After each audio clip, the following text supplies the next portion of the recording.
करवा जमुरिया गली माया बेना जमुरिया गली माया बेना।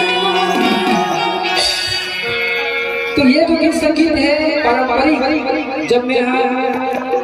8 साल पहले गाँव में मांडव के सरकार मांडव के थाप पे जब मैं करवा नाचो भजन बन इतिहास यहाँ हाथ भर के चले जैसे कुछ मां का दर्शन करें और करवा नाचे करवा नाचे करवा नाचे करवा नाचे करेगी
जय